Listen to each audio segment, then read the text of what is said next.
বুধবার দুপুরে বালুরঘাট সফরে আসলেন তৃণমূল কংগ্রেসের সেকেন্ড ইন কমান্ড তথা সাংসদ অভিষেক বন্দ্যোপাধ্যায়।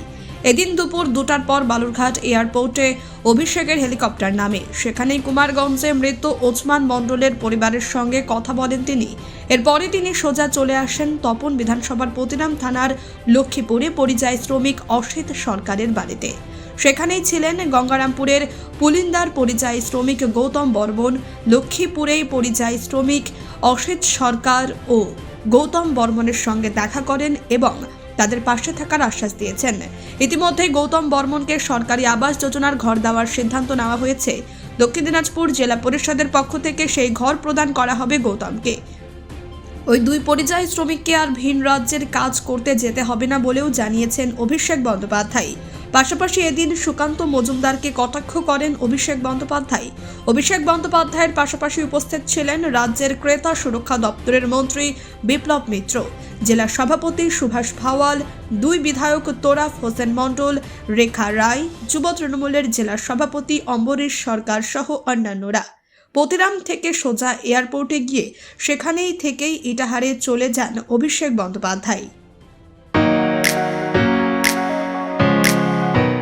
রায়গঞ্জের নিশীথ সরণিতেই মিলছে ফ্যাশনের সেরা কালেকশন।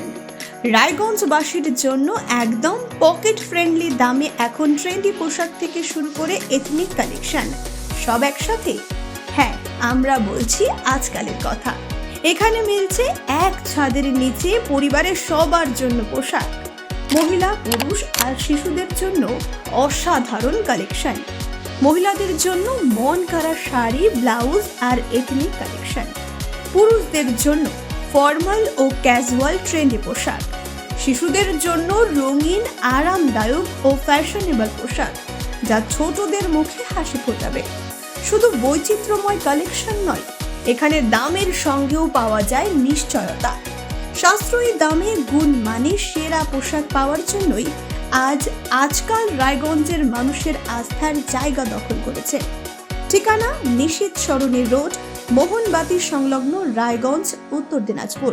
তাই আর দেরি কেন? আপনার এবং আপনার পরিবারের ফ্যাশনের সেরা গন্তব্যে একবার ঘুরে আসুন। আজকাল আপনার ফ্যাশন, আপনার ঠিকানা। অভিষেক ব্যানার্জি তিনি আমাদের স্যার, যিনি বললেন খুব ভালো বলেছেন। আর তিনি ভালো আর কি হতে পারে। আজ এখানে যে এসছে কঠিন ভালো লাগছে। উনি বলেছেন যে ব্যবস্থা করে দেবে, কাজের একটা ব্যবস্থা করে দেবে সব কিছু, আর বাইরে আমাকে আর যেতে হবে না। এই জন্যে আমি খুব আনন্দ। এবং প্রতিশ্রুতি উনি বলেছেন যে বাইরে আর যেতে হবে না, এখানেই ব্যবস্থা হয়ে যাবে। কাজের উন্নয়নের ব্যবস্থা করে দেবেন উনি আমাদেরকে। কর্মশ্রী প্রকল্পে কোনো কাজ দেবে? এখানেই থাকবেন, আমরা ব্যবস্থা করব। আগামী বিধানসভা ভোটে যদি আপনারা জেতেন তাহলে কি এই যে লক্ষ লক্ষ পরিযায়ী, জিতি হারি অপ্রাসঙ্গিক, লক্ষ লক্ষ পরিযায়ী, আমরা জেতাকে কেন্দ্র করে রাজনীতি করি না। আমরা এখানে জিতিনি, তাহলে এই দুজন বোম্বেতেই ওখানেই থাকতো, জেলে ফিরিয়ে আনতাম না। জেতাহারা রাজনীতি তৃণমূল কংগ্রেস করে না। যদি জেতাহারা রাজনীতি করে, যেখানে দাঁড়িয়ে আছেন এই বিধানসভাটার নাম তপন, তৃণমূল হেরেছে, রাস্তাটা করেছে তৃণমূল। শুভেন্দু অধিকারী বলছেন রাজ্য, এটা মাথায় রাখবেন। শুভেন্দু অধিকারী বলছেন রাজ্য সরকার ভুল বুঝাচ্ছেন, মতুয়া সার্টিফিকেট ভারত সরকার গ্রহণ করেছে, আপনারা চিন্তা করবেন। মতুয়াকে তাদের বোঝাতে হবে, তার কারণ মতুয়া ভাইরা জানে তাদেরকে এক দিনের পর দিন, বছরের পর বছর মিথ্যে কথা বলে বিজেপি যেভাবে ব্যবহার করেছে, এবং মতুয়া বিজেপির বিধায়ক এমপিরাই তারাই বলছে যে 2 লক্ষ মতুয়ার নাম বাদ গেলে যাক। বিজেপি বিধায়ক বলছে 1 লক্ষ মতুয়ার নাম বাদ গেলে যাক। বিজেপির কেন্দ্রীয় মন্ত্রী মতুয়াদের তথাকথিত প্রতিনিধি শান্তনু ঠাকুর বলছে 5 লক্ষ নাম বাদ গেলে যাক, 1 লক্ষ নাম বাদ গেলে যাক। তা শুভেন্দু অধিকারীকে বলুন আগে বিজেপির নেতা মন্ত্রীদের বোঝাতে, তারা মানুষকে বিভ্রান্ত করছে। আর মতুয়া ভাইরা জানে যে 2019, 2021, 2022, 2023, 2024, 2025, 2026 6 বছর ধরে এক ক্যাসেট বাজিয়ে আসছে, নাগরিকত্ব, নাগরিকত্ব, নাগরিকত্ব। একটা জিনিস যেটা বোঝা উচিত, সাংবাদিকরা তো কেউ প্রশ্ন করেন না বিজেপি কোনো নেতাদের, এই যে এসআইআর নিয়ে এত কিছু চলছে, যদি ভোটার অবৈধ হয় তাহলে প্রধানমন্ত্রী কি করে বৈধ হয়? বালুরঘাটের ভোটার যদি অবৈধ হয়, সুকান্ত মজুমদার কি করে বৈধ হয়? বাংলার 10 কোটি মানুষ যদি অবৈধ হয়, বিজেপি তো 12 জন এমপি রয়েছে। আপনার তো এসআইআর করা উচিত আগে রিজাইন করে। 10 বছর আগে আপনি সবাইকে লাইনে দাঁড় করিয়ে দিলেন, কারো টাকা ধ্বংস হবে। মানুষের টাকা অবৈধ আর আপনার টাকা বৈধ। 10 বছর পরে কাট টু 2026 আবার 100 কোটি মানুষকে লাইনে দাঁড় করিয়ে দিলেন।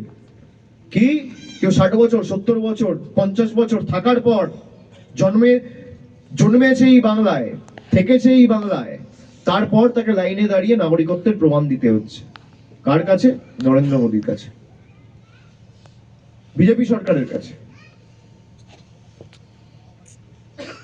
এই বিজেপির কাছ থেকে আপনি কি আশা করবেন?